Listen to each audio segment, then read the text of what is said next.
What's up, guys? This one, this one will be a fun one for me.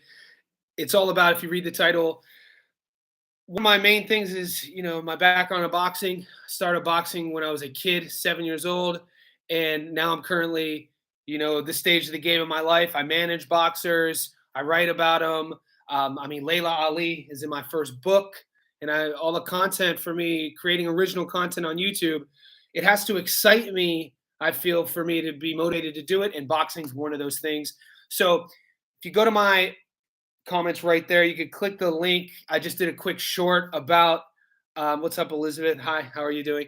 Just about what made Tyson so great, what made him so dominant. If you have any questions, just leave them there. But the thing about Tyson, which gets lost in translation, is his size. He was an enigmatic figure. Some of the things he would say, and you would look at him on face value and just think that, man, this guy is just terrifying based on what he says or what he looks like. If you would meet Mike Tyson in person, he's not as big as what you think. He's not an overpowering guy. To put things in perspective, the most famous boxers today, Tyson Fury, 6'7", 6'8".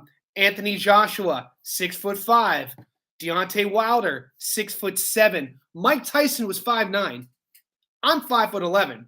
Mike Tyson's shorter than me, and I'm not a big dude. Now, with all that in mind, think about what you feel when you think of the name Mike Tyson. When you hear that name, what does it make you feel?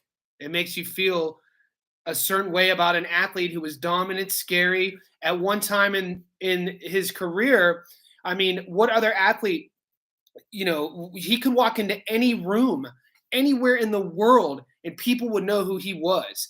And what was the shocking thing about it is when you would meet him, like I already said, he wasn't as tall as you would think he was. Now he's as wide as in his prime, he was wider. Look at the nearest doorway, super wide, wasn't tall. Now, and this is my point of this video, the magic, what made him so dominating wasn't the physical attributes. It was the coaching. It was his ability to be coached. And I think that gets lost in translation is with any athlete, any fighter, anything that you guys read, cheer for, any person that you look up to, it's not necessarily that talent component which makes them great. It's the ability to adapt. It's the ability to learn, to progress, maneuver, and in this case, be coached. Now, he was blessed with finding, Cus D'Amato. Cus D'Amato, by the time he found Mike, Cus was already on his way out. He was in his 80s at the time, but he had experience coaching the youngest heavyweight of all time, Floyd Patterson. Before he found Mike, he had Floyd Patterson.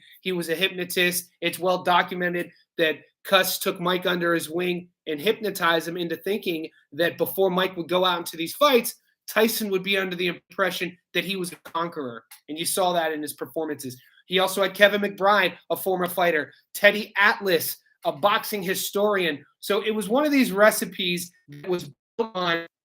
It was one of these situations that had the recipe for success. And the only thing that needed to happen was that the fighter, Mike Tyson, was coachable. And in this case, he was. And I just like highlighting that point because that gets lost a lot when we talk about Mike, is because the physical attributes were so clear and defining. But if Mike wasn't coachable, if he wasn't able to listen to those advices of his peers and others and then adapt it, the execution part, we would not know who he was. If you want to watch a quick little video, click that link below. Support my channel. I really appreciate it. I love all the comments. We're growing. If you want me to talk about anything specific, send me a message. Chat soon, guys. You guys are beasts.